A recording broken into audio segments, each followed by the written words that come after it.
Hello, and welcome to Twin Bill, the podcast where two twins look at the bill and see a movie and then talk about the movie. How's it going, Marcus? I'm doing pretty good. How are you? I'm Jason, and I'm doing solid, solid as a rock. What's the song? Okay, because have I don't know, I'm qualified by years and less by title to be an improv teacher. So let's warm up with an improv game. Marcus, give me uh five five celebrities who you would not political. Five celebrities you would not want to be stranded on a desert island with. Boy, that's a good one. Um,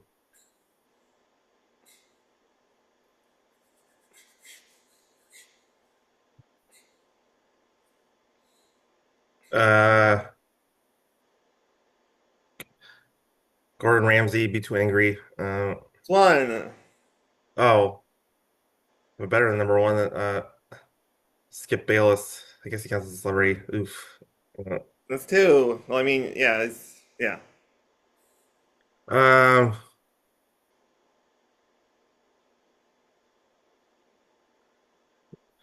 Jelly Roll singing is annoying, so I'd be worried he'd belt out of tune. And he's a big guy, so you want to eat my share of food. Um, Fresh WWE Future Hall of Famer Jelly Roll. yeah. Yeah. Who else? Um, Stephen A. Smith is kind of logical next from Skip Bayless. The four now? Yeah. And the last one, um, Julia Roberts. It would be too awkward because I'd be tempted to criticize her movies. Five. These are five Five things. things. These are five things. All right, lay one on me, Marcus. Uh,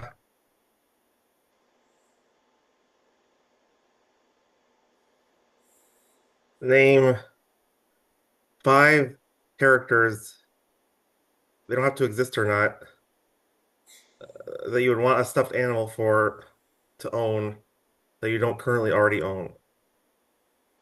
Uh, Buckaroo Banzai. I don't know how that'd work, but okay, one, You get Peter, a guy with black hair. It's Peter Weller. Yeah. All right, Gizmo from the Gremlins. two, Uh, any of the Warner Brothers things. But I'll say Freakazoid. three, Uh, cartoon Marty McFly from the Back to the Future cartoon, four. and Homer Simpson. I actually have a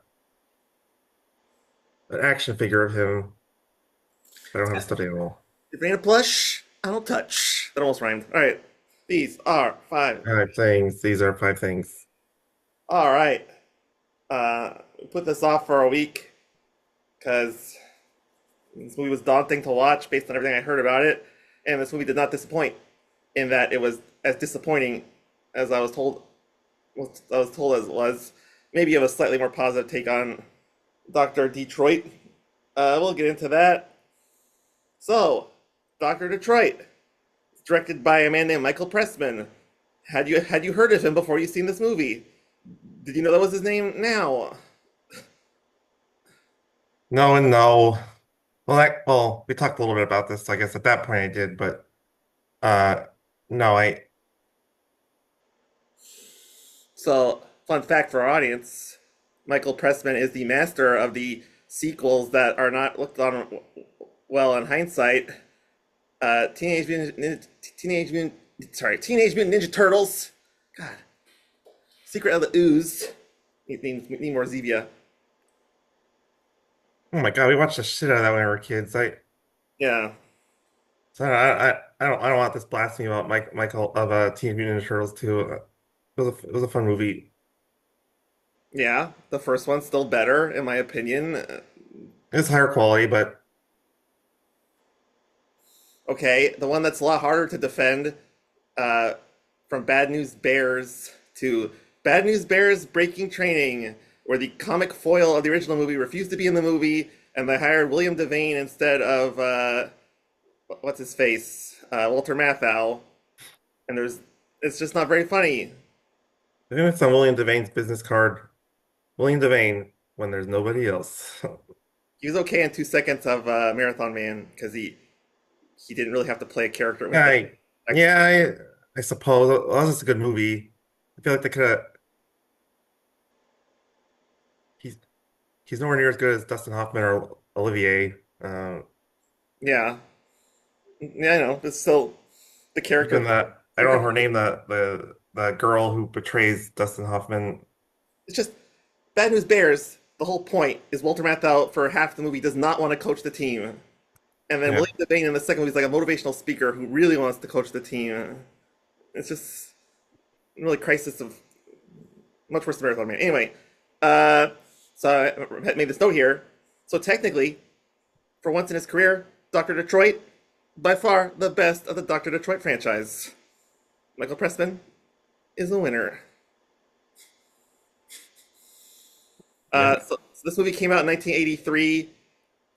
Useless fact. Can you guess what the number one movie in 1983 was? It's a fairly iconic release year for this movie. Like it's linked to other because it's in a franchise. Oh, that's Empire, isn't it? Empire Strikes Back. On the right track. Oh, Empire. it's Return of the Jedi. Yes. Uh, the really weird fact about Doctor Detroit coming out in 1983 was later in 1983, Trading Places came out, the much more well-regarded Dan Aykroyd film. I did some research, i.e., looked at Wikipedia, and the only note about Doctor Detroit and Trading Places kind of the same year was that Doctor Detroit lost money and Trading Places made a lot of money. So, I'm seeing Wikipedia that, and not nearly as much as Trading Places, but Dr. Trey actually made a profit.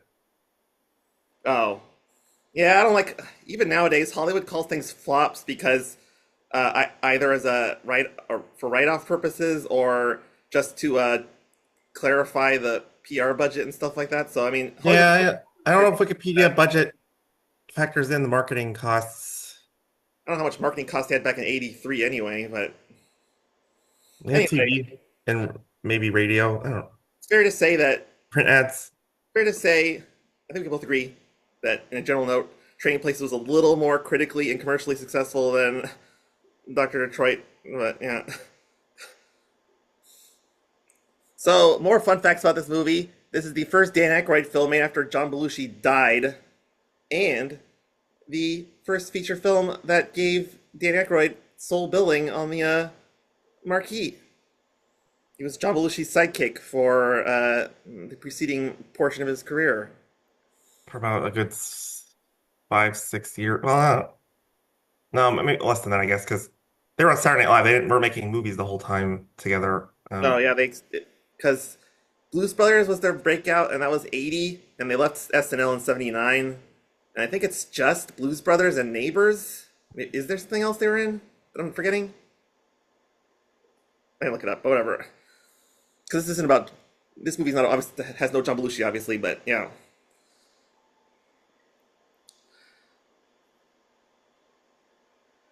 Yeah, and I think technically John Belushi may have had a part written for him in Ghostbusters before he died, something like that. Yeah. So I want to talk a little bit because this is Dan Aykroyd's alleged breakout film about the a little bit about the zeitgeist of being an SNL cast member turned into a quote unquote bankable movie star. Yeah. because if you look at the obvious comparison, the most successful movie stars at the time were Chevy Chase and Bill Murray and John Belushi, which is a little more linked to him. But and you know, I just want to make the point, I guess, that they had a lot more of like a direct persona, where even on SNL they could play themselves. Like Chevy Chase would play like an aloof a-hole. Bill Murray would have like a snarky sarcasm. John Belushi would have a lot of energy. I mean, what if you had to give your, I guess, point of view or thoughts on, before I throw in my having watched the first 5 seasons multiple times, your thoughts on Dan Aykroyd's persona in SNL as a sort of preview of what he would have to do in this movie.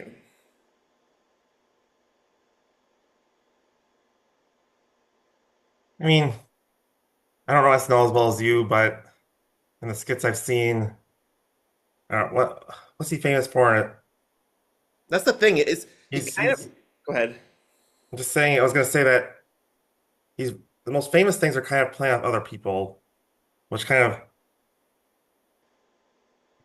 thinks he always needs someone. Like he calls Jane Curtin "you ignorant slut," the Blues Brothers. Um, Yeah. like thinks he. The only thing I could think of off the top of my head he did by himself in SNL was like the selling, doing toys for kids, and it's the bag of glass. Yeah, they gave it this like Mad Magazine style name. I can't remember. That was one of probably his best character. Was like, yeah, kids love glass. They pull out the pieces and they play with them. And I saw a skit where he did it, Jimmy Carter, and it wasn't Right. that good of impersonation, and none of the lines were that funny. Uh, Yeah, I would say he was either, his skill is impressions, voice modulation, and sort of like presentational gimmicks. Like the most famous bit he ever did probably is the Bassomatic commercial for a blender designed specifically to make Bass into a drinkable paste. And the only other sketch you didn't mention that required someone else was also Jane Curtin, is the Coneheads. Very similar, playing off someone else. So all that to say is, I don't know if our father ever talked to you about this, but maybe Dad knew I had an interest in movies and stuff. We talked about Dan Aykroyd's acting style, how he comes off a little hammy or artificial. Did Dad ever talk to you about that? no, but not that I remember, but yes, it seems like he's trying harder than the people he's in movies with. Like, and in his defense, he's been like working with, he's been in Blues Brothers with John Belushi and Eddie Murphy and Trading Places and things like that. And it just, so a lot of comedians would fail in comparison to people like that, but doesn't just come as naturally for him. So I feel like that when that happens for an actor, when you when you obvious exerted effort kind of equals hamminess. Um, Yeah, and I think that the real issue with this movie is, because he's the lead character and he's a relatively sympathetic character, is that they're trying to sort of combine, like, he's an everyman protagonist who's like achieving his dreams, but he's also trying to be like a sketch comedy performer, and it's just a lot, I don't know. I found the juxtaposition a little. yeah, they wanted a coherent plot where you feel for the characters, and then ridiculous and offensive things happen, which we'll get into in greater detail when we go through the movie, I guess. But Yeah, we're gonna get to the movie right now, but before that, I know, well, for some people, people like me who are film, you and you to an extent, who are film nerds, I know Siskel and Ebert are not always looked on the highest. They dislike a lot of movies that, a lot of critics like, and they're very controversial. But I do think they do a good job of sort of capturing their thoughts. So I thought I would give you a brief summary of Siskel and Ebert's reviews, and you could tell me if you agree or disagree.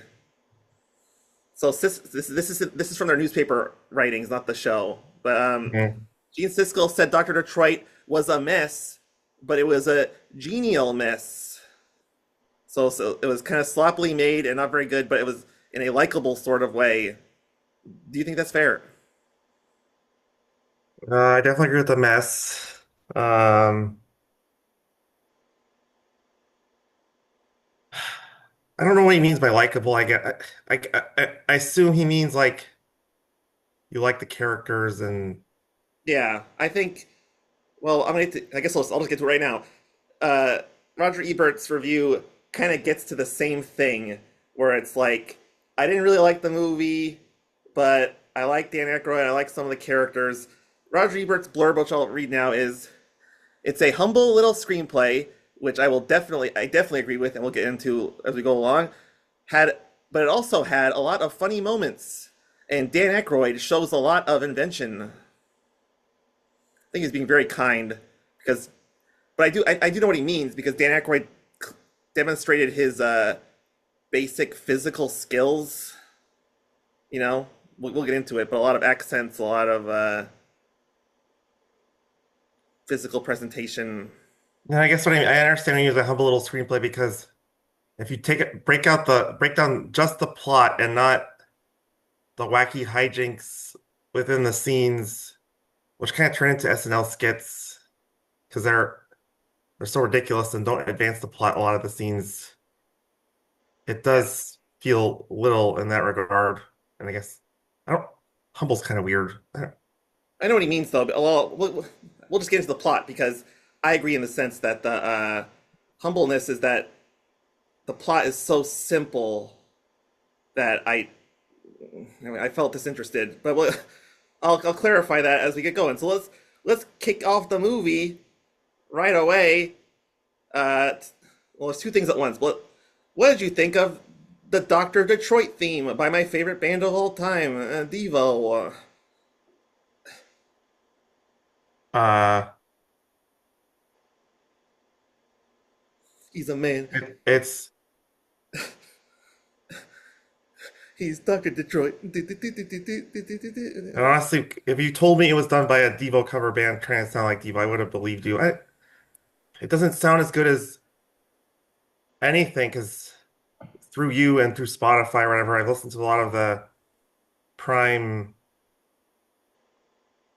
I mean, you are, especially you are Devo nerds enough to say things like Prime Devo era, but it pales in comparison to how many albums it was. I don't know. I can't remember any of their names, but it's like 5 albums and Freedom of Choice is the most famous album. Question: Are we not men? Duty Now for the Future. Those are like the prime, quote unquote, prime ones. Yeah, there's a couple. The one that has Blockhead on it. Is that Doing Enough for the Future? yeah, yeah. Okay, I don't want to get too deep into the weeds on albums, but eh. I know what you mean. And it's interesting because as a Devo historian, this song was never released on a mainstream Devo album. It just kind of lingered as a single in perpetuity, and I guess that's why. Because I agree, Because the yeah, I was stunned that I hadn't heard it before because I assume if you do a this was no most people haven't heard of this movie, but at the time it was released by Universal. The Wikipedia article goes on to say that it was expected to be a hit for Universal. You think Devo would put on one of their actual albums just drop in this song, but now I don't know if that was a licensing agreement or they didn't. Warner Brothers would have had to pay extra for the song, or I don't know. But it probably was a licensing thing because there is an actual Dr. Detroit album. I wouldn't want to buy it, but you could. Or well, at the time at least. I don't know if you could buy it now, but well, I mean, yeah, I mean the other songs in the movie are probably definitely better. But yeah, I agree. It's still not worth buying. But yeah, I was just gonna say really quick my thoughts on the song because it's just yeah the Mark Mothersbaugh is such an excellent songwriter, but the arrangement is so flat and generic, and the lyrics are so like literal. I feel like they must have been rushed into writing it for the movie tie-in because it's literally like he's a man, da, da, da, and he's Doctor Detroit, and it's a very like yeah. So yeah. we get a very strange introduction to the character for me because I'm a long distance runner, And not that I'm an authority or I can criticize other runners. Good for him for exercising, but is it a character trait that he likes to power walk and has nice legs? I have nice legs. He does it in a very geeky way. The first half of the movie, he's might as well his character name might as well be the geek because that's like keep constantly referring to him as. I didn't write down his last name, but Clifford is pretty close to the geek. Clifford Skridlow. God, what That's like bizarre last name to choose, but whatever. it's very screenwriter-esque to come up with a name that doesn't exist. Yeah, anyway, yeah. Um. So, anyways, he's very. He's got the headband. He's got the not only glasses because he wears glasses in his actual life. He's got uh like you would in a car the the reflecting mirrors, little tiny ones, so you could see behind you. And he's wristband, and he's obviously looking at his watch the whole time, so he's obviously counting even as it's critical to the plot that Howard Hessman's pimp character sees him. Uh, it's obvious that he's tracking something while he's walking. So it is very. It's not the fact that he's power walking. It's how he's doing it, and it's how he's dressed too. With sweatbands, headband, and short shorts and a white t-shirt, very red. Yeah. Stands out and looks very nerdy geeky while doing it. So that didn't bother me. Yeah, you convinced me. I kind of wish the movie had stuck with the nerdiness Oh my God.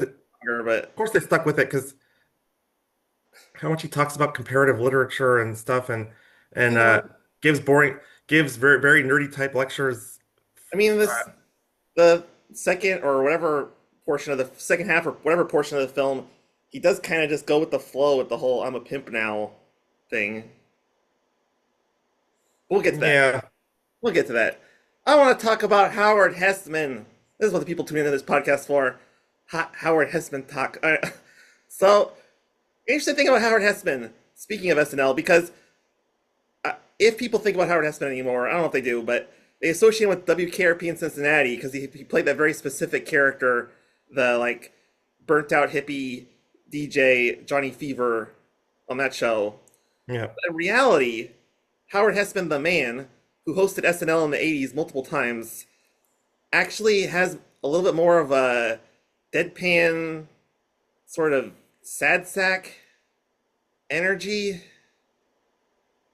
And I guess the movie wanted to be ironic, but I thought it was very weird that a character like him was supposed to be this, like, connected, cool pimp. It came up very weird. It is weird. But I always like Howard Hessman, so I think his presence boosted the film. Um, Huh. and I actually think he might, it's a low bar to clear, but I think he might have the best acting in the film because the confidence he portrays when he's with Dan Aykroyd and his hose uh, is so much more pronounced than the sad sackiness he is when he's talking to uh, Mom, the mobster. We're getting Um, to Mom. In fact, I mean, if you have any more thoughts on Howard Hessman, we can just go straight to Mom. no, I mean, I feel like we have to talk about the scene where he convinces Dan Aykroyd to become to be basically embrace being a pimp because it gets pretty ridiculous. But This that's more of the movie than Howard Hessman himself. movie has so many weird, I guess you call them plot holes, but more just like, huh? What? Like, he sees a nerd power walking, and at some point makes the conclusion, oh, if I'm gonna quit being a pimp, that's the guy I'll ask to do it. Just because he saw him in New York City? He needed a patsy, and the geek stood out to him because of how geeky he looked when he was walking. Yeah. And then, okay, here's a big problem with the movie. There's a lot of big problems with this movie, but uh, Howard Hessman owes money to this character mom Mom. Yeah. was this middle-aged, borderline elderly, fat woman. No offense, but who has admittedly she has two strong henchmen guys, which could be Who I threatening. thought were Buddhists or something because their heads are so shaved, but I don't think they were. It wasn't clear. They kept saying they were bald, but I don't know if that was intentional or just a thing or male It's pattern baldness or these comedy, good and bad comedies of this era give side characters these weird quirks, so it's and like an extra attempt at chuckles during here's the my movie. here's my point. Howard Hessman owes $80,000 to mom, which is a lot of money, to be fair. But he's so terrified of this old fat woman that he wants to the flee the country and the movie ostensibly. Well, Weird. it's not just her. It's the Ma Barker type thing where sure the figurehead herself you could beat one on one in a fight or not. You're not scared of her hunting you down, but it just it's worked out that way. She's built a criminal empire. It's like 8 limos box him in. That part's pretty intimidating when to get him to the meeting in the beginning of the movie. I feel like is that I don't know if it's a budgetary issue or just a screenwriting issue that you're right. The eight limos thing in hindsight was a Well, it was wasn't a eight, but whatever. whatever the limo surrounding thing interesting visual, but then all the interactions are just with mom and the two guys, so it makes it seem like mom is like this like overpowering figure that everyone's scared of just because of her. No, it's not. That's not entirely accurate. Later in the scene where they Dr. Detroit has his first meeting with mom, uh,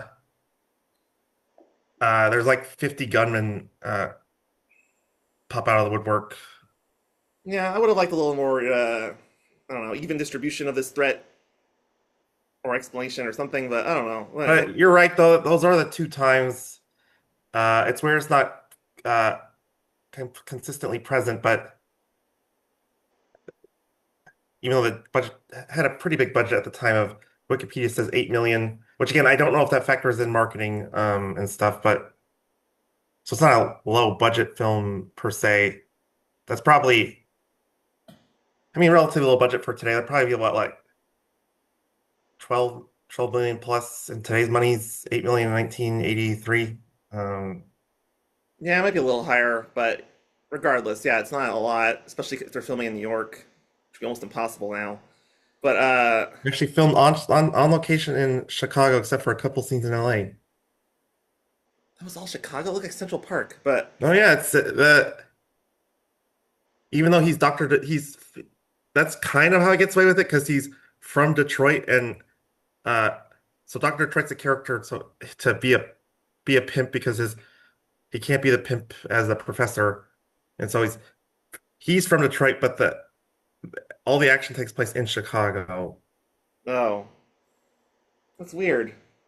You think I would have noticed that having seen so many John Hughes films, but no, I thought that was New York. But anyway, No, John Hughes is much better. John Hughes, honestly, more than anyone in that era, tried to showcase the city and when he like Wrigley Field and downtown Chicago and all that stuff. museums, yeah. But this movie didn't try to showcase Chicago at all. So you're talking about this Doctor Detroit character. Uh, Mhm. this is part of the biggest letdown in the movie, in my opinion, that compounds as it goes along. Because you see the name of the movie, Doctor Detroit, and Mhm. at the bare minimum, you're like, oh, this guy is gonna be a doctor, and or he's gonna be from Detroit. But no, Howard Hessman is talking to mom, and somehow in the background of her office, there's the word doctor and the word Detroit, and he just makes it up entirely. Like, Yeah, how's that a plot? How is that a plot? it's not a good sign for a comedy movie when it reminds you of a Family Guy joke. I mean, Family Guy can be funny at times, and this show was funny in Family Guy, but I think you've seen this episode of Family Guy where Peter's hiding out in a hospital or something, and he has to come up with a fake name. Uh, but he sees a P on a plate, so he goes P, and he sees a woman crying, and he says tear, and then he sees, and this is a ridiculous part, he sees a griffin flying in the air, Yeah. the P to Griffin. God damn it. So it's kind of a bizarre comedy trope. Because it would have added so much basic color to the movie if there was some element of the movie that was about Detroit interacting with, well, what I thought was New York, or with Chicago. It would have added something, anything. Yeah, it's yeah. The screenwriters, I can't believe there's why is always the worst movies have the most screenwriters? I don't know. This movie has Fire someone and hire someone to fix it or something, but I don't know. it's co-written by three people. I kind of would have if I kind of assumed Dan Aykroyd co-wrote this, but he didn't. Yeah. So, kind of moving around here, but so we see Clifford has a job. He's a literature professor, comparative literature professor. I thought my note says New York City. I gotta stop mentioning that. In Chicago. Mhm. I thought A small college, that was Monroe College. that was a clever background thing. I would have liked. I don't. I mean, obviously, it's a little contrived. Like at the end of the movie, he uses knowledge of literature to solve a crime or something. That'd be hacky as hell. But some kind of usage of that background in the movie would have made helped with the character more, maybe. Yeah, more background would have helped. Yeah, that was the weird thing is because he's a nerd at the beginning and he's a nerd throughout the movie or whatever, fine. But also he's very waspy and he lives with his dad and his mother who are like rich. And They're he goes to not well. dinners and stuff. They do live in a big house, but they're strapped. The college is strapped for cash, but it is weird because that they're strapped for cash like that for the college because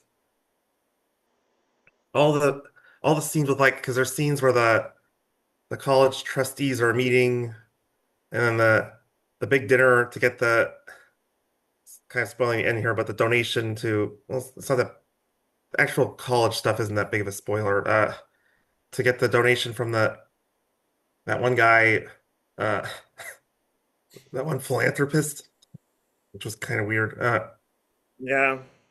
It is very their suits always look nice and stuff, so it does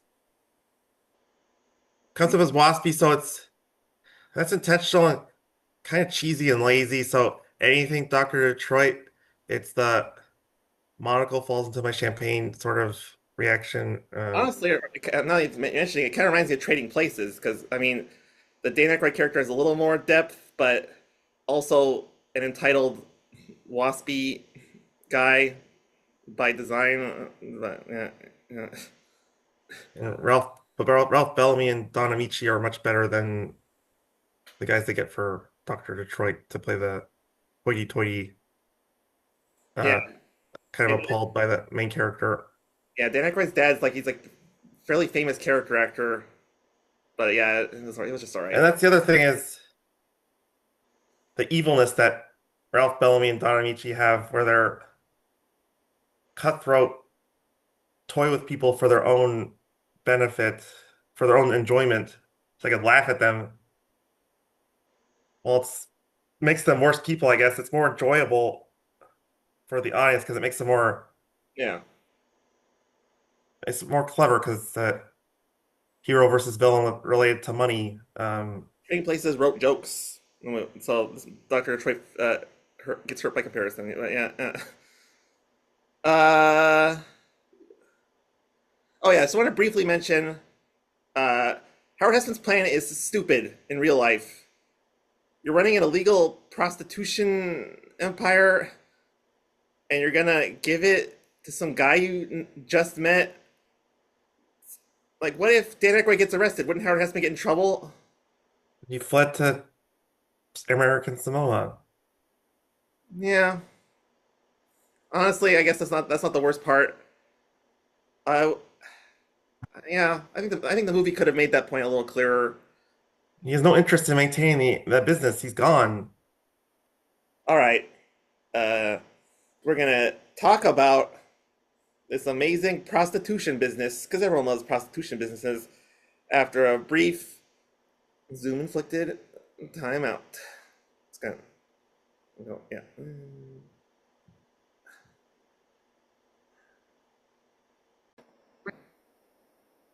And we're back. Uh, so as we're discussing, Okay. Howard Hessman does not want to run his prostitution empire anymore. Dan Aykroyd has inherited it. So let's talk about this prostitution crew. I will describe a character, and if you have any thoughts about their general, not their, the actors or the general thing. Okay. We have the African American driver man who has a lot of the dialogue and talks kind of snappily like a youngin. And Well, his actor name is TK Carter. He has a weird character name in this movie. It's Diavolo. kind of sounds like a Greek supervillain or something. It's a pasta called like Fravolo or something. Something con Diablo, not Diablo, but yeah, yeah, yes, similar. Anyways, I love that guy because I think I've seen him in a few movies, and I was like, where did I see him from after I watched this movie? And then I realized he's in the freaking Thing, which makes him a legend. So, Yeah, I mean, the thing's a little. Any movie you bring up will be like, that's a little better than Doctor Detroit. it's way better. It's way better than most movies. Is the John Carpenter's The Thing? Yeah. Okay, and then we have the prostitutes. We have the Asian one who doesn't talk a lot. Any thoughts? Oh, she does talk. Oh my God, there's that wacky dream sequence, which I did want to bring up. It Um, was weird because it was so long and banal. It just felt like regular movie for a while. that I give the movie credit for some creativity, and that was part of it. I, I, I mean, it's been done, but when he opens the door to try to get his mom, who becomes a hooker, uh, he falls down. I thought that was surprising, and I thought it was a decently shot falling down fantasy sequence. Yeah, the dream was good, but let me ask you about this Asian prostitute. How cl- Okay, so how go ahead. how cliched and offensive. That's Uh, what I was gonna get to in the dream sequence after I jumped ahead. Was something else was so he's sleeping in bed in his parents' house, and then the dream starts with him in bed, and it's the Asian woman coming to get her. Her name's Jasmine, Jasmine Wu. Woo. Uh, and so I assume she doesn't talk like this in real life, but she has a maybe she does. I don't know. I don't know her, but she has a very Asian accent in this movie.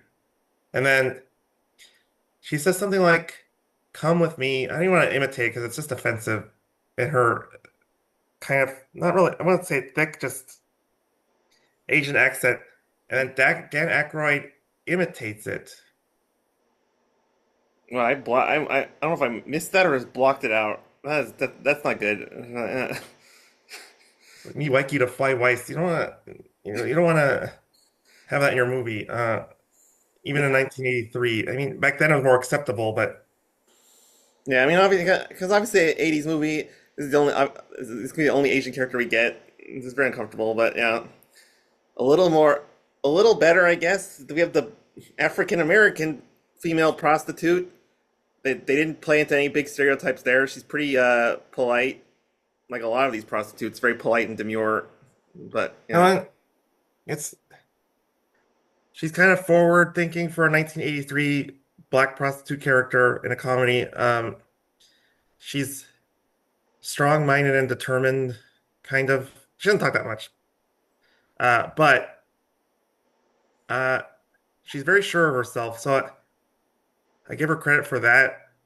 She's not funny at all because she's so sure of herself that she has no comedic, sure of herself and confident, and she's like the most mature of the group, almost even more than Fran Drescher, who you're gonna get to in a second. yeah, Uh, so it kind of makes her forgettable, to be honest.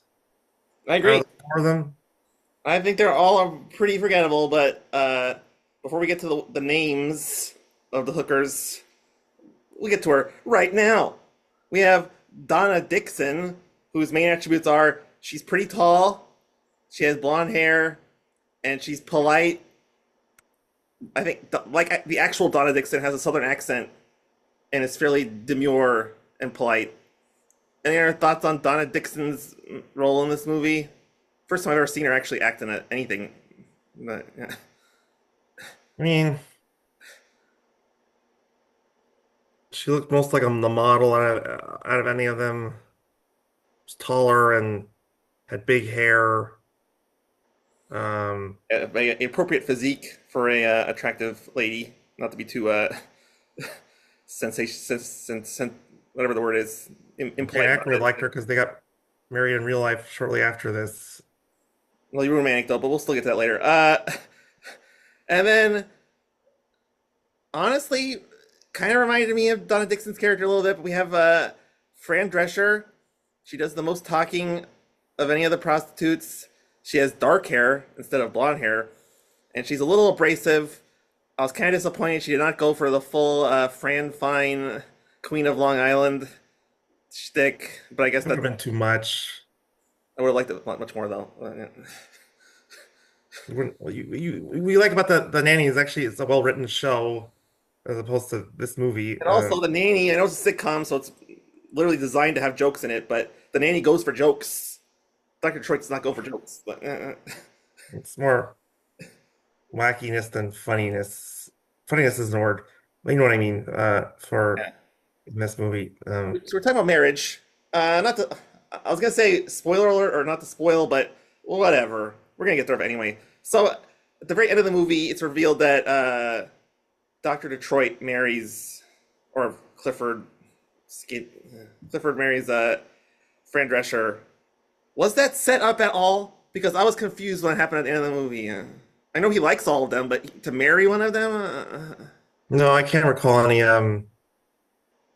He kind of kisses all of them at one point, and I kind of thought thought we were gonna break down uh the night where Howard Hessman convinced Dan Aykroyd to enjoy prostitution.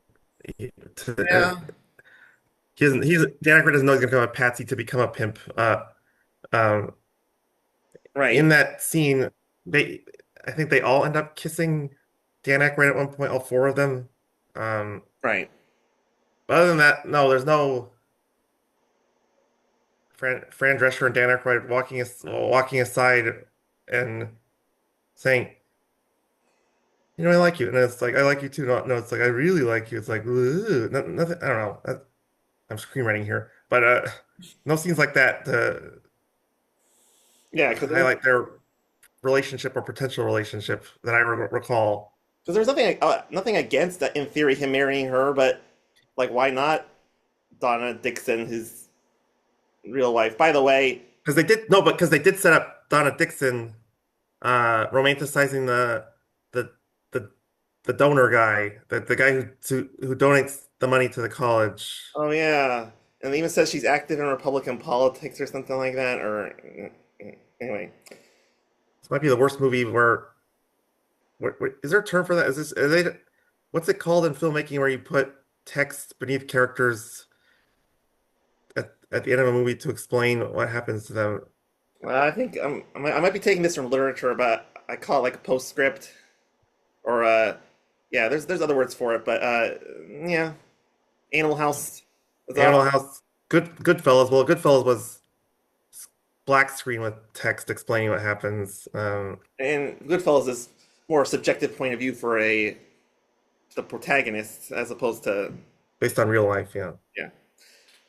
Uh, by the way, I zoned out a lot during this movie, and I wrote a vague outline. So if there's any scene you want to elaborate on, feel free to jump in. But we talked about you talked about that scene, so we did it. So just to clarify something you said, Dan Aykroyd did marry Donna Dixon, and in fact, I believe right after this movie. So there you go. Wikipedia says soon after the film's release, they got married. Good for him. Son of a bitch. Okay, moving on. I have another random anecdote for you. So, I'm jumping around the plot here, but we cut back to Dan Aykroyd's class, and there's this guy who raises his hand and says, "Lancelot was an idiot. He shouldn't have done any of that." Do you remember that scene? Not specifically that line, but I remember There's a character in the front row who's arguing with him. there's like three or four, I guess 3 or 4 scenes with him teaching or falling asleep in class because he's too tired from pimping, stuff like that. So And I guess anyway, like arguments. What's your point about the Lancelot kid? so well, I mean, this question is useless if you don't remember him. But do you have any idea who that guy was? Because I know who he is, No, actor-wise. no, I don't remember. That is Peter Aykroyd, who was a part-time player in the final season of the Not Ready for Primetime Players after Dan Aykroyd left, 1979 to 1980. So, They're brothers. his brother, They're yeah, brothers. younger brother, I think, yeah. But he's not talk because celebrity brothers, past and present, get talked about, and I don't hear a lot about Peter Aykroyd. Especially because he was on SNL, which is hard enough, but fell through the cracks. Uh, so I'm really jumping around here, but I think this is in order. Um, I think it's the African American judge. They really need a filler scene. It felt like because she gets arrested for solicitation, Oh, and there's the judge is a Southerner, so Dan Aykroyd freaks out and puts on weird clothes and does a Southern accent. it's just so weird that because well, you skip the part where he buys the clothes off of a guy dressed like Colonel Sanders to dress like Colonel That Sanders. was so weird. 'Cause he's like, how much would could I give you to get your clothes? Like, I don't want to give you my clothes. And then he's like, how about if I give you more money? Why did they put that dialogue in? It just seemed like it was killing time, the whole sequence. Yeah.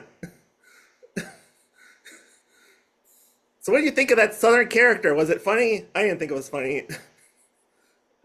Um, again, I mentioned this earlier in the podcast. This film takes big swings in the wackiness direction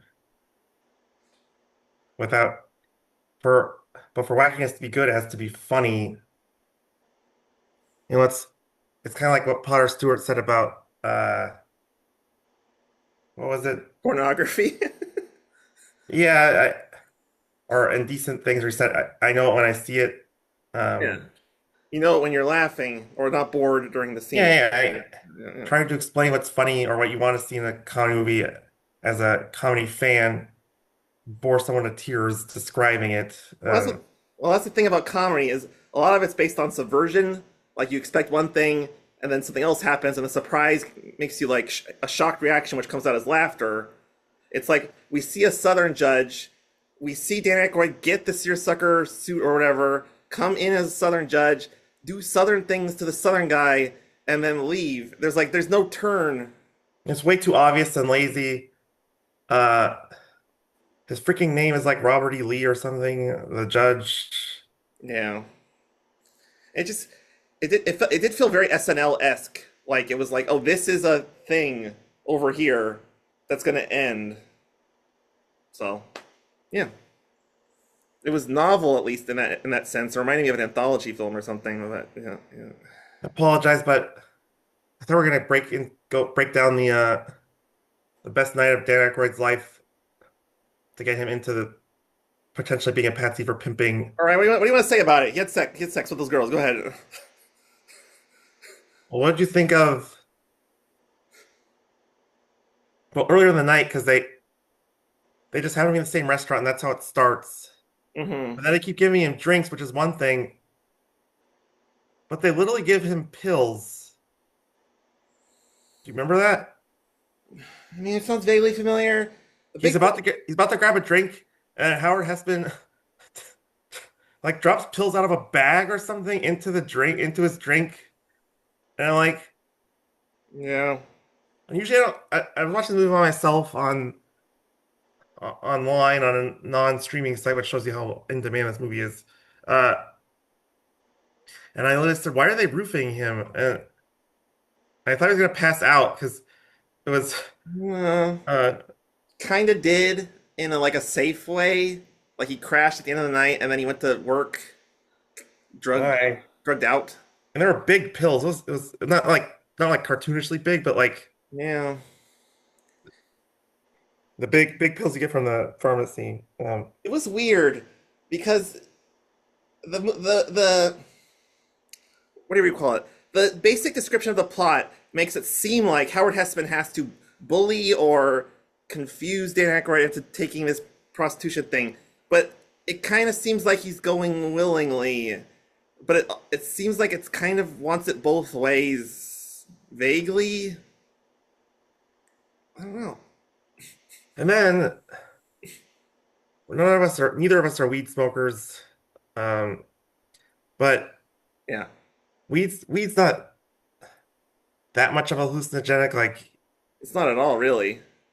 But yeah, go ahead. but the weed he smokes is so great that he ends up on the ceiling in the car for a brief moment. Yeah. What do you think of that type of surrealism? Well, it was like the dream sequence where they kind of went halfway, and I guess it was to set up that you don't think it's a dream and then it is, and back and forth and stuff. But the surrealism stuff just wasn't enough for me. It felt like poorly shot reality. That's my best description. So I was nonplussed by it, despite the fact that it sounds cooler when you say it than what happened in the movie. It was mildly surprising.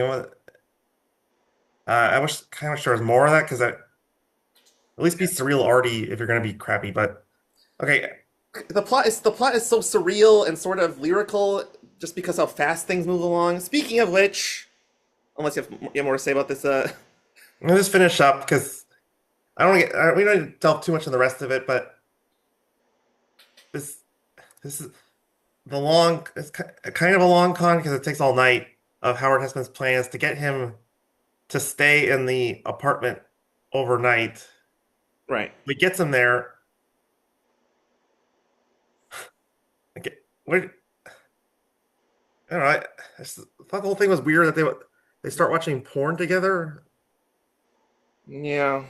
I mean, It's that it fit the sexual tone, for I our guess. viewers who are listeners who aren't going to watch the film, which I wouldn't blame if you don't. Yeah. It's 80s mainstream style porn, so it's a woman getting massaged. She's completely naked, and they saw her boobs and a little bit of her bush. Yeah, I can't remember having that much of a reaction to it. And then he unveils there's a hidden hot tub in his living room or something, Yeah. and they jump in. He, Right. him and the girls. They wanted that to be a big scene in the movie because he jumps in like fully clothed.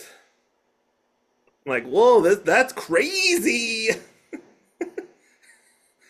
Uh, Do you? They hand him things in the pool. Were those sex toys? Yeah, that was weird because obviously they didn't use them or allude to them later or anything. They didn't do a joke where like, "What are you doing under the water?" Oh boy, or anything like that. Like No. there's anything getting shoved up anywhere, but um, Yeah, it was weird 'cause he got like seduced, but they cut around it so much that like that's about it. And then yeah. what we expect to happen, and we kind of spoiled it, that he wakes up and Howard has been gone, and he gets calls saying he he leaves, but then he gets calls about how Yes, and the girls are his now, and he's he's pulled in for good to become have to become a pimp. Um, in a normal movie you'd expect him to get calls like, "Oh, you got to come in and be the pimp." And he'd be like, "No." And he calls his lawyer, he calls his dad or something, and then, there's like a back and forth he gets forced to he kind of seems more like, "Oh, I like those girls. I'll help him out." And then that's kind of it. but it's kind of weird that it works out. That he ends up being like a secret great improv actor Oh, who we're gonna really comes up with this thing that he's Dr. Detroit's assistant, and then later reveals Dr. Detroit. yeah, Uh, well, yeah. let's get to it. The titular conceit, basically the poster to the film. This was weird.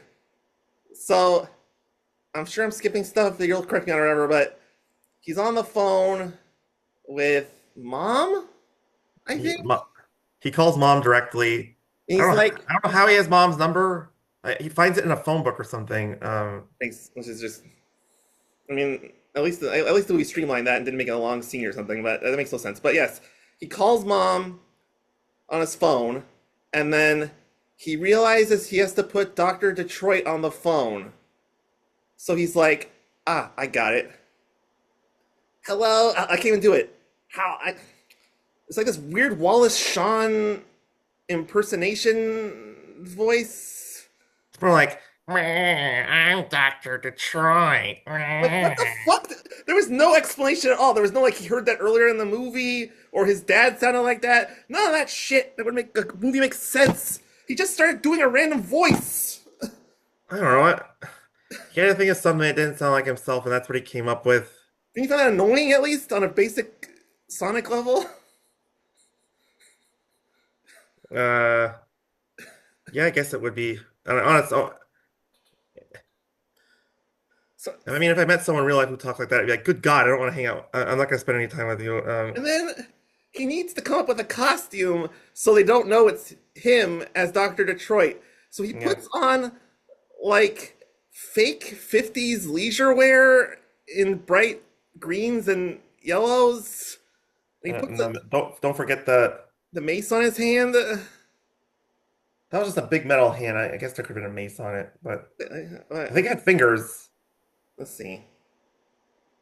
What, Google does internet even remember what was on Dr. Dr. Detroit? Detroit's hand? Let's see. Google says, oh, it's a metal hand, but it's so big. I thought it had stuff on it.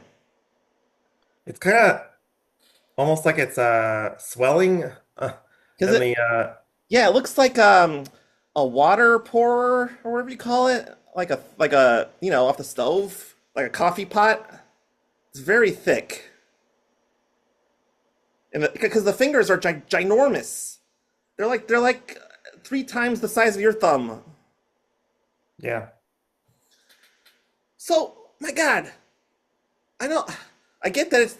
I guess this is like our thesis of the movie. It's wacky and not funny, but they couldn't have had anything about the Dr. Detroit character that was established on anything than just like this guy's weird. And he wears that shaggy wig. I'm looking at it right now. It looks like the wig got messed up in the washer and dryer. I mean, you're not surprised that the theater department at Monroe College in Chicago doesn't have the best costumes because that's where he gets everything. He and Diavolo, his driver, uh, go get the costume. That's where they get everything. I'm surprised he didn't put a mask on. He did put. I think he has glasses too, right? Yeah, it's like Gorilla Monsoon type glasses, the colored lenses. I'm surprised he didn't get a wig on because I don't know how it dupes everyone. Like mom, I mean, he's mainly going to dupe mom, but I don't know how mom doesn't say, "You look really familiar." Wait, you're the guy I've met before with a weird costume. Because it looks like Dan Aykroyd. So yeah, it's And no one would be like, that guy's a pimp. yeah. He's not or a 1950s insane asylum patient or something. I don't know. Yeah,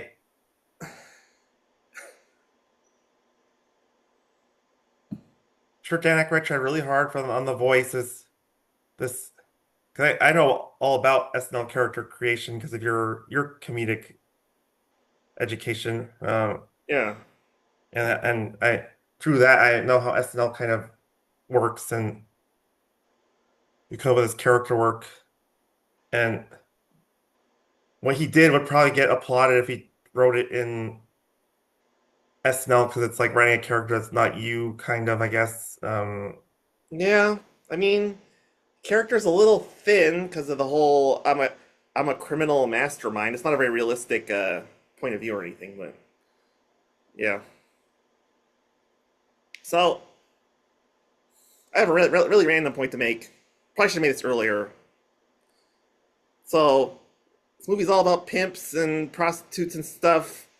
Uh, this movie does not really address the whole uh, psychological problems of prostitution or No, random men fucking women. no, this is much higher class. Uh, not actually addressing the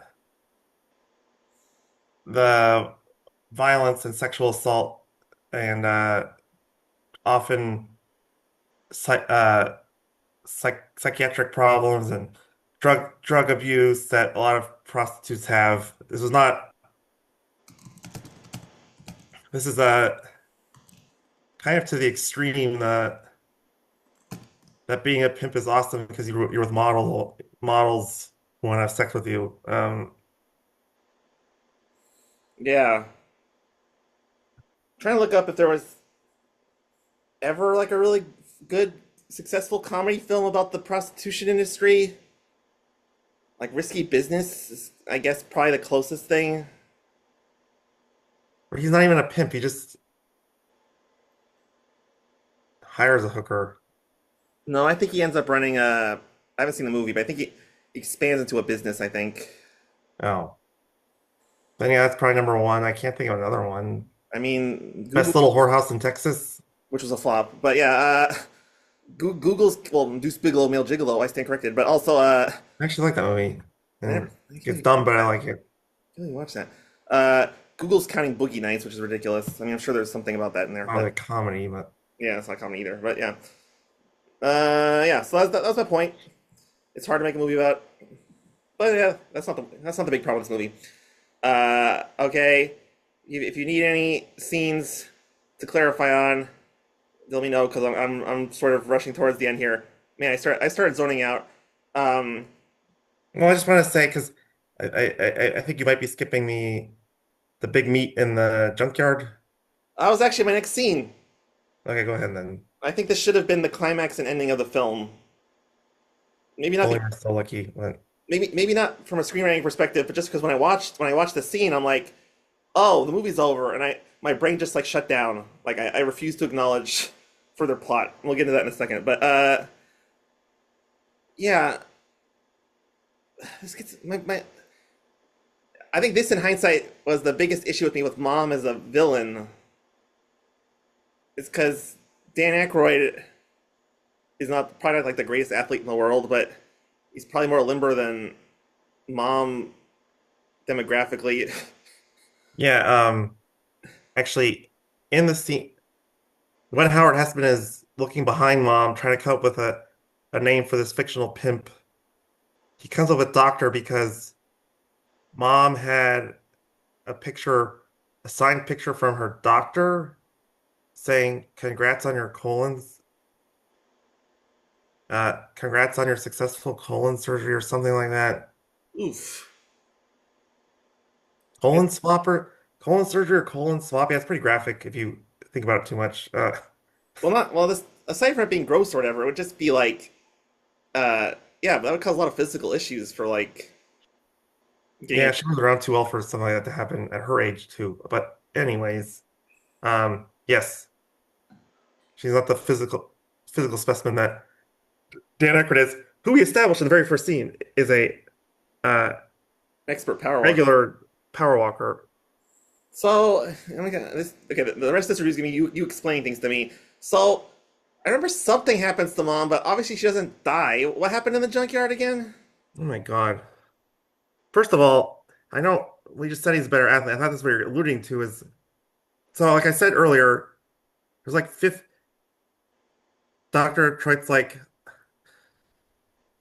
you better leave town, Mom, because I'm taking the business. And she's like, are you? And then like 50, there's like more cars than when they forced Howard Hessman into the meet with Mom in the beginning of the movie. It's like 50 cars and 50 guys come out with these big, big guns. Mm.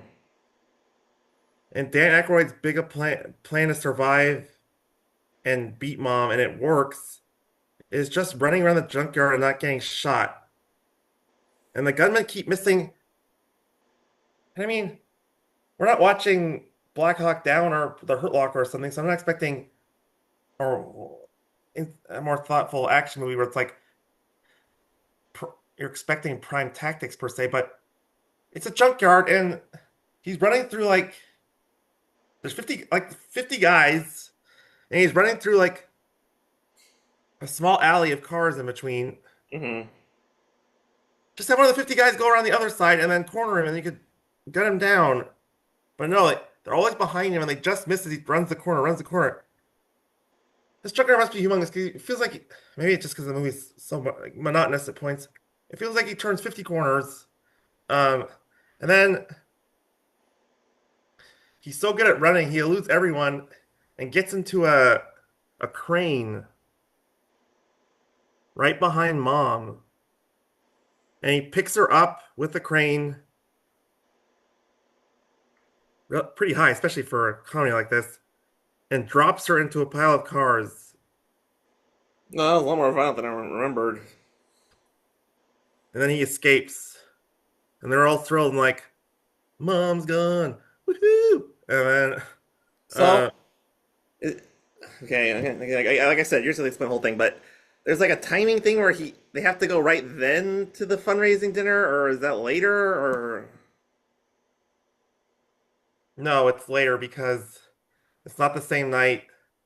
The conflict is Dr. Detroit has to make a presence at the players' ball. this is Um, this is but the that's the same night as the humongous ceremony where the donor is gonna give the huge check to the college uh, to save the college. well, I really blacked this out entirely. Like I said, I was spent after that junkyard action sequence. So James Brown was playing the fundraiser or the ball, or is it the He same was thing? surprised. Makes no sense if you think about it too at all, really, that James Brown would be at the main lead singer at a pimp party, but he's at the players' ball. He's not at the fundraiser. I mean, it makes sense in the sense that he's a sex machine and all these lyrics and stuff. Cool cat, all that, whatever.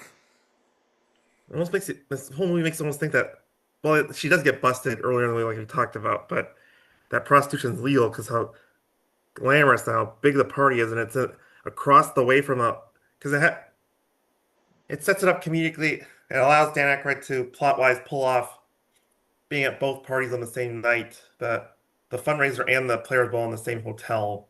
Um, that pimp the pimp party of the year in Chicago could be across the way from a college fundraiser in a mainstream hotel. Yeah. Gives a almost perceived legality to prostitution that is not true in real life. Yeah, the movie does not, in multiple ways, ignores the seriousness of prostitution. Uh, James Brown definitely livened up the scene. Oh, it's might be the best part of the movie. I thought that song was catchy as all get out. I mean, hate to be that guy every time about the screenplay, but it's yet another character who has no bearing on anything and is gone It's when he's not gone. casting. I know, but it might have helped the movie if they had somehow explained this a little bit. But whatever. We wanted to be like like a guy who knows Dr. Detroit and helps him out or something. It's definitely possible. In a better movie, they could have explained that Dr. Troy hired him or something, or I don't know. Anyway, so they go to so he gets to the fundraiser, and that's where mom shows up with the kebabs.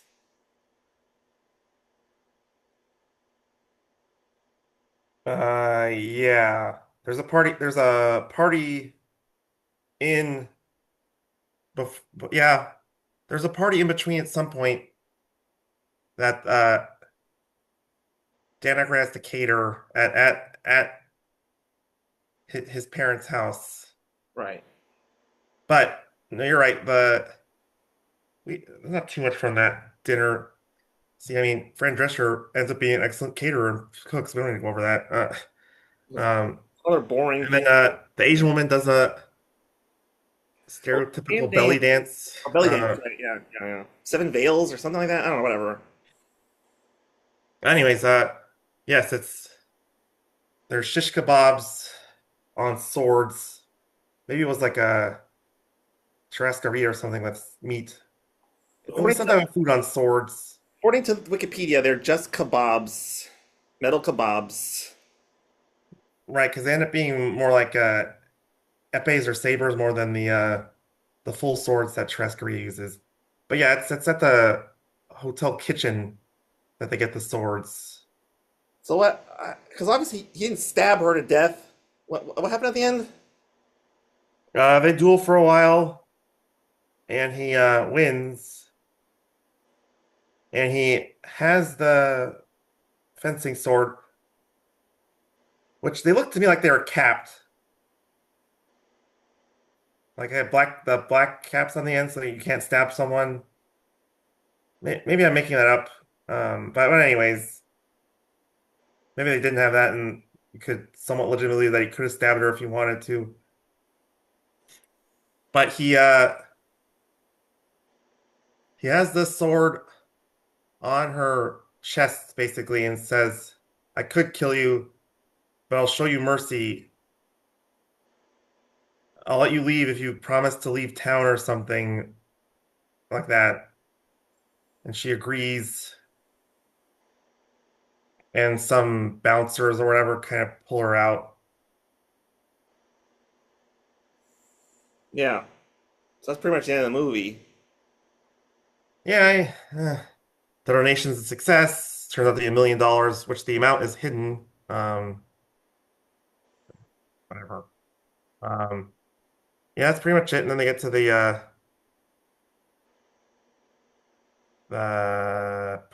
postscript stuff. I guess that's pretty much it after that. Um, okay. Well, he gives a speech, which was lame, where he said, where he reveals he's not Dr. Detroit and the professor are the same person. And he gives a speech where he says, "Don't be afraid to be a Dr. Detroit when you need someone like a Dr. Detroit when you need to be blah blah blah. It's for the greater good to sometimes step out of your comfort zone, yada yada yada, yada." And not, it wasn't really a famous monologue in a movie like I don't know, Dead Poets Society or something. Yeah. It's interesting that they sort of needed a way to like end the pimp thing, despite the fact that the movie was going to end anyway. It's not like they needed to like prep the sequel or anything. But which I You guess want to take another break and wrap this up, or do you want to? yes, we will after this brief break. We will wrap up the movie and talk about next week. Zoom Zoom break commence. And we're back. So yeah, we go into the post-credit scene, most of which we've already discussed. Clifford slash Dr. Detroit marries Fran Drescher. Donna Dixon marries the old guy with the money and becomes a Mhm. Republican. Hilarious! And then I remember Howard Hessman gonna live in Samoa for the rest of his life. He's got a new name or something. Yeah. And he breaks the fourth wall and cheers to the audience with his drink with a umbrella in it or whatever. Um, Yeah, because we were talking about how this movie like desperately wants to be wacky, but all the post-credit scenes are very polite. well, the Jasmine, the Asian one, and Diavolo, the driver, put their money together and buy a football team. Yeah, I And mean, yeah, I thought it was kind of the weirdest one a little bit to me was um Thelma, the black one. Sounds bad when I say that, but anyways, just starts working for James Brown as his publicist or something. Yeah, they all felt a little lazy, but I was also gonna say, because just like for a movie that's so wacky, the endings feel very like polite, like a British romantic movie. Like, it's like people get married and they're But as happy a Star Trek fan, like the very end where they say that Fran Drescher and Dan Aykroyd live happy ever after until until dot dot dot. And then that's a parody of Wrath of Khan, I think. The rat. I mean, again, I appreciated it both as a Trekkie and as a at least attempt, I guess, at a joke.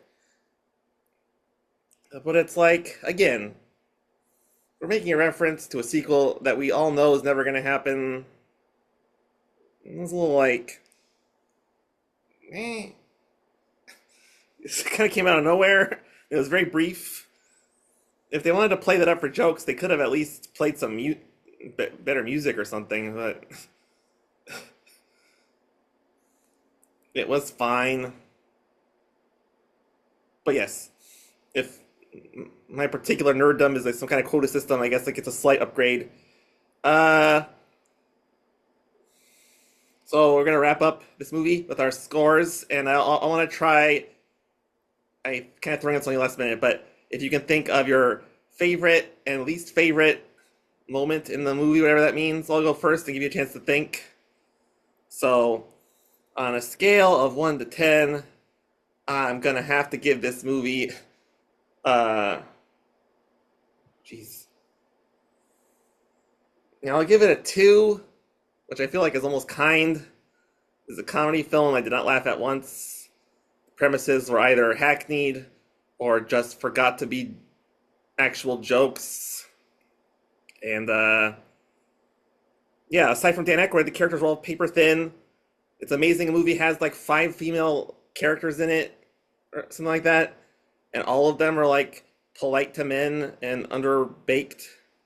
Except for Mom, but I meant the prostitutes, but yeah, just like very demure and retreated characters, and this movie made His me his kind of mom his mom has a small part. Biggest part she plays in the dream sequence.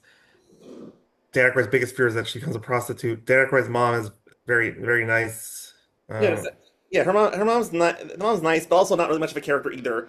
But yeah, this movie was disappointing on many levels. Made me sad. It's one of the worst comedy. It's easily one of the worst comedies I've ever seen.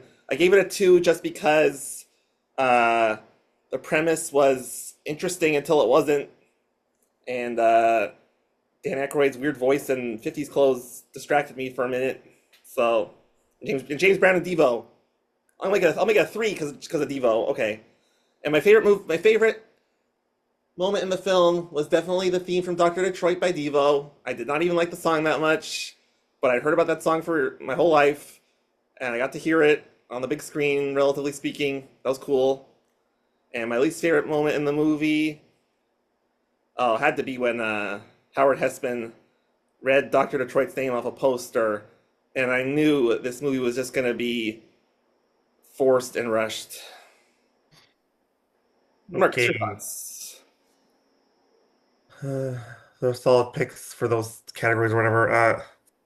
Worst, I would say it's a small thing, but in the dream sequence when Jasmine is he grabs Dan Aykroyd out of his bed. I mentioned this. She has her Asian accent and Dan Aykroyd mimics it. Uh, Lazy racist mimicry like that will always be my least favorite. It wasn't as bad as we've previously reviewed.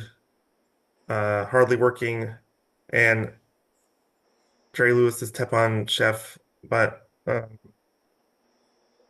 Hmm. and my favorite, you alluded into your score, is James Brown. I thought that was I thought that song was a banger. So what's your score out of 10 for the movie? I don't know. Similar to yours, you gave it a 3. Whatever, I'll just play copycat and give it a 3 because there are little things like this movie. Um, Lalo Schifrin actually did the score for this movie, and I actually observed like they're driving away after the junkyard scene. I guess there might be a chase or something because there's like chase music or something. I was like, well, that's actually pretty good movie music. And there's another scene, um, and all Schifrin did Mission Impossible theme and a whole bunch of honestly classic movies. Well, Yes, Mission Impossible theme is like best known for. that's what I said. Yeah. Yeah, yeah. Sorry. But he did. I, I don't know the movies music that well, like Enter the Dragon and Cool Hand Luke, but that's impressive. And it's kind of weird that Cool Hand Luke has any ties to Dr. Detroit. Um,